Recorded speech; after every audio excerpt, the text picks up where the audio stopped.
former CIA Director John Brennan and Mark Caputo are back with us. Mark, you had some reporting with Barak Ravid just yesterday. Quote, the U.S. and Iran are negotiating over a 3-page plan to end the war, with one element under discussion being that the U.S. would release $20 billion in frozen Iranian funds in return for Iran giving up a stockpile of enriched uranium. I think Trump calls this nuclear dust. That's according to 2 U.S. officials and 2 additional sources briefed on the talks. Now, that idea seems in direct conflict with what Trump has said in the past about Obama, Iran, and money. Let's play that. When they make the Iran deal, they give them $150 billion, a terrorist state. How stupid are we to allow this to happen? Our leaders are incompetent. The Iran deal was a terrible deal. We paid $150 billion. We gave $1.8 billion in cash. That's actual cash, barrels of cash. It's insane. Obama gave them $1.7 billion in cash, green cash. Green cash as opposed to the other colors of cash. When you put in the idea of this $20 billion, the sanction relief that we have given them when it comes to oil with Iran, this makes the Obama money look like peanuts compared to what the Trump administration is giving and may be giving for moving forward to Iran. Do they get that? Indeed it is. Their response to that is, unlike Obama, President Trump unleashed hell on Iran. He destroyed their navy, and I can go through his talking points. Yeah. But their bottom line thing is that this is a different deal, or would be a different deal, because it's backed by the destruction of Iran's military capabilities and parts of its command and control structure when it comes to its government. But otherwise, yeah, it's a ton of money. And the Iranians, they countered. They're like, 20 is not enough. Mm-hmm. They want more money. Because understand this, is that Iran's economy, even before this, was in tatters. And they do have a reason to come to the table. They are at the table for a reason, because they need money.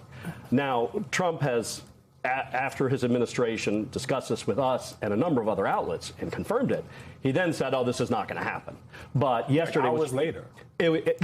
Yesterday was just all about creating noise so that we have no idea what the signal is. But bottom line is, they have uranium we want. We have access to their cash that they want. We have weaponry and sanctions. They have the Strait of Hormuz closure. And those are the bottom line fundamental elements of this deal, if it ever comes together. Mark, you're talking about, you used the phrase, at the table. Who is at the table? Last week, when we were watching the action in Islamabad, we knew that Steve Witkoff and Jared Kushner, the president's son-in-law, were at the table. Right now, who's at the table with the Iranians negotiating? And I'm glad you brought up Secretary Moniz earlier when talking about the JCPOA, Director Brennan, because I can name who was at the table during those negotiations for the months and years that it took. Secretary Moniz, Secretary Kerry, Wendy Sherman, lead negotiator. Who is the Trump equivalent of that team? I mean, it's just 3 guys. Yeah. It's Witkoff, number 1, it's Kushner, number 2, and Vance, number 3. Although now Vance is supposed to be number 1. That's it. Wait, but are they right now in all this stuff where the president's saying, you know, we're at the table and here are the points and here are the deals? Are they actually at the table with the Iranians? Are they talking to them? Or is he just talking out of the side of his neck? Well, they met with someone in Pakistan, and allegedly they're going to do it again on Monday. Mm-hmm. Now, whether that comes together or not, because as was reported earlier, this new military activity that's occurred in the Strait of Hormuz from SEPA Navy, from the Iranian Navy, is putting things in doubt again. And Director Brennan, before we are out of time, in the spirit of trying to find the signal through the noise, based on all of the public reporting that you are up to speed on so far, how would you assess sort of where we are now versus where we were before the war? We're in much worse shape, I think. You know, when I think about what President Obama was able to accomplish with the Iranians without having to expend thousands upon thousands of U.S. missiles, without having to lead to the death of many, many civilians in Iran and other places, without a spike in oil prices, without this constipation that is taking place right now in the Strait. All of this was accomplished through deliberate, years-long negotiations, really tough, having people who know these issues.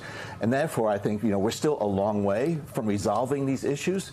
I'm hoping that there's going to be the experts that are going to be supporting Witkoff and Jared and others on this, but it's going to take some real hard work because there are so many different dimensions of this. And as you pointed out, things are much worse, much more complicated now. There are new aspects to the U.S.-Iran issue than there were before the war started. Mark Caputo, thank you so much for joining us this morning and for your excellent reporting.